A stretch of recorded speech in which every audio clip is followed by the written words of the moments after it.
Queridos e amados irmãos em nosso Senhor Jesus Cristo, que a graça e a paz de Deus, nosso Pai, e o amor de Jesus Cristo, nosso irmão, e a comunhão do Espírito Santo estejam convosco. Estamos concluindo a segunda semana do tempo da Quaresma, meus irmãos e irmãs, e a Igreja nos propõe a leitura do Evangelho de São Lucas, no capítulo 15, versículos de 1 a 3 e de 11 a 32. Os fariseus e os escribas murmuravam: este homem recebe e come com os pecadores, com pessoas de má vida. Então lhes propôs a seguinte parábola. Um homem tinha 2 filhos.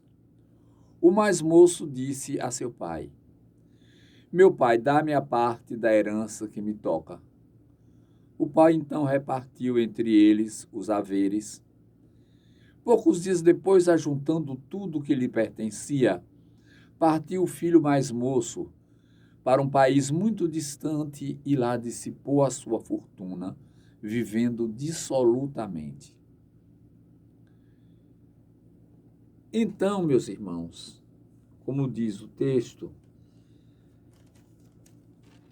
esse moço esbanjou tudo numa vida desenfreada. Quando tinha gasto tudo que possuía, houve uma grande fome nessa região. E ele começou a passar necessidade. Então foi pedir trabalho a um homem do lugar que o mandou para a roça cuidar dos porcos. O rapaz queria matar a fome com a lavagem que os porcos comiam, mas nem isso lhe davam.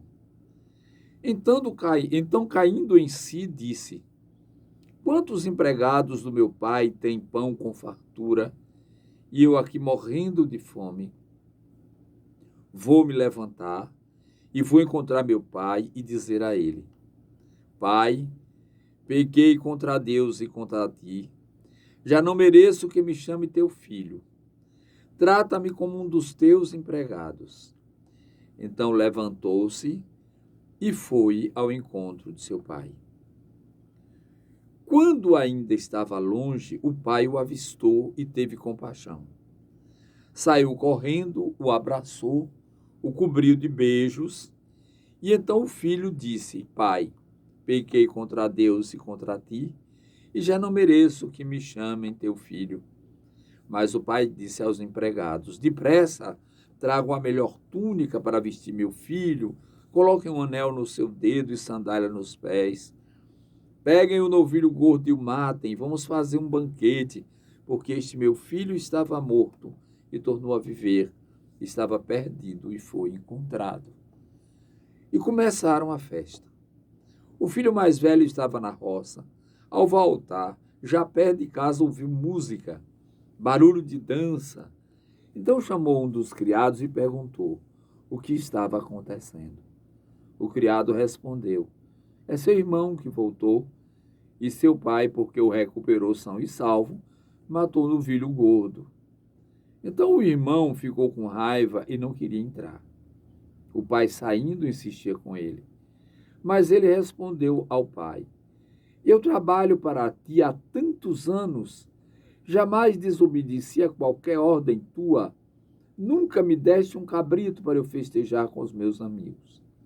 Quando chegou esse teu filho, que devorou teus bens com prostitutas, mata para eles um novilho gordo?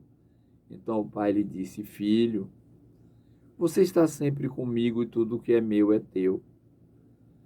Mas era preciso festejar e nos alegrar, porque esse teu irmão que estava morto tornou a viver, estava perdido e foi encontrado.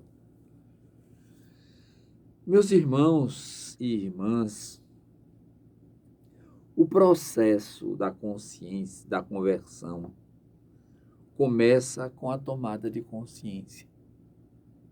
Este jovem que dissipou os bens, ele é bem o pecador perdido com os quais Jesus sentava, conversava, orientava e chamava a responsabilidade da fé e eles, então, conscientes dos seus erros, se arrependiam dos seus pecados e se convertiam. Quando Jesus mostra este exemplo àquele povo, ele quer ensinar que este filho que estava ali arrependido e que pedia perdão, merecia sim ser perdoado. Ora, aqueles que censuravam Jesus era como aquele irmão que se recusava a participar desta alegria. Então, neste contar da parábola, Jesus faz um convite para que todos aceitem partilhar a alegria de Deus pela volta dos pecadores, a dignidade da vida. Que eles descessem dos seus tronos, onde estavam encastelados, como os puros, e aceitassem perdoar e acolher o perdão, o arrependimento dos impuros e, consequentemente, eles permitissem voltar à vida. Meus irmãos, é necessário que nós tenhamos esta consciência. É necessário que nós nos coloquemos nesta posição. Imagine se aquele pai fecha a porta a este filho que volta arrependido, o que restava a esse moço? Se o único arrimo com quem ele esperava contar lhe fechasse a porta. Jesus é a última esperança para aqueles que estavam caídos.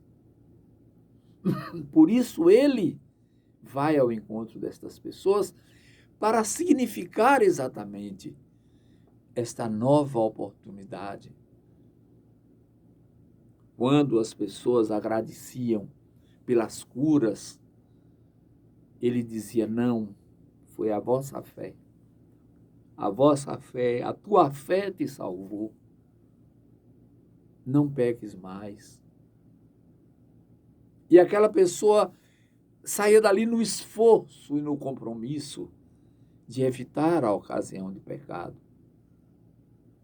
É para esta condição que nós precisamos caminhar. Porque também nós somos como filhos pródigos. Mas se voltarmos arrependidos, o nosso Pai misericordioso nos acolhe. Abre para nós a esperança, a perspectiva da salvação e nos reintegra na herança, a herança que perdemos pelo pecado. Aquele jovem perdeu pela esbórnia, nós perdemos pelo pecado, ali ficou prefigurado os bens materiais e cá a aplicação da parábola nos bens espirituais.